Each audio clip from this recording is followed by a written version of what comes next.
को लेकर के बहुत ज्यादा हेडलाइंस बन रही हैं। आपने ट्वीट करते हुए लिखा है कि अगर सुप्रीम कोर्ट ही अगर कोर्ट से ही सारे कानून बनेंगे तो कहीं ना कहीं पार्लियामेंट के दरवाजे बंद कर देने चाहिए। बंद हो जाने चाहिए ना। मैं आपको बताऊं कि एक आर्टिकल 377 था जिसमें होमोसेक्सुअलिटी जो है एक बड़ा अपराध था। अभी ट्रंप एडमिनिस्ट्रेशन आया है, उसने क्या कहा है? उसने कहा है कि इस दुनिया में दो ही सेक्स है, या तो मेल है या तो फीमेल है। ट्रांसजेंडर की उसने बात नहीं कही, होमोसेक्सुअलिटी की बात नहीं कही। पूरी क्रिश्चियन कम्युनिटी हो, पूरी हिंदू कम्युनिटी हो, पूरी मुस्लिम कम्युनिटी हो, पूरी बुद्ध हो, जैन हो, सिख हो, सभी ये मानते हैं कि होमोसेक्सुअलिटी एक अपराध है। सुप्रीम कोर्ट ने वन फाइन मॉर्निंग कहा कि नहीं, ये केस हम एबॉलिश करते हैं, ये आर्टिकल एबॉलिश करते हैं। यही नहीं, अभी और सुनिए। हमने आईटी एक्ट बनाया। आईटी एक्ट में सबसे ज्यादा दुखी कौन है? महिलाएं हैं, महिलाओं के पॉर्न आते हैं। बच्चे हैं, बच्चे के पॉर्न आते हैं।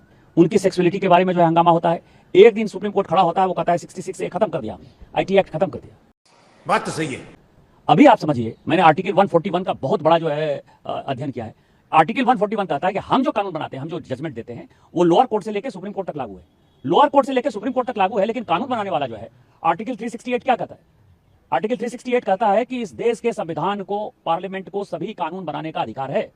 कानून की व्याख्या करने का अधिकार सुप्रीम कोर्ट है। वो कह रहा है कि 3 महीने में जो है राष्ट्रपति बता दे कि क्या करना है, 3 महीने में गवर्नर बता दे कि क्या करना है। और उसके बाद आज जो है ये देश राम कृष्ण सीता राधा द्वादश ज्योतिर्लिंग से लेकर 51 शक्तिपीठ का है। सनातन की परंपरा है, लाखों साल की परंपरा है। आप जब राम मंदिर का विषय होता है तो आप राम मंदिर में कहते हो कि कागज दिखाओ, कागज दिखाओ। कृष्ण जन्मभूमि का मामला आएगा मथुरा में तो कहोगे कागज दिखाओ। आप जब शिव की बात होगी, ज्ञानवापी मस्जिद की बात आएगी, कागज दिखाओ। और आज केवल आप मुगलों के आने के बाद जो मस्जिद बने हैं उसके लिए कहते हैं कि आप कागज कहां से दिखाओ। इस देश में धार्मिक युद्ध भड़काने के लिए केवल और केवल सुप्रीम कोर्ट जिम्मेवार है।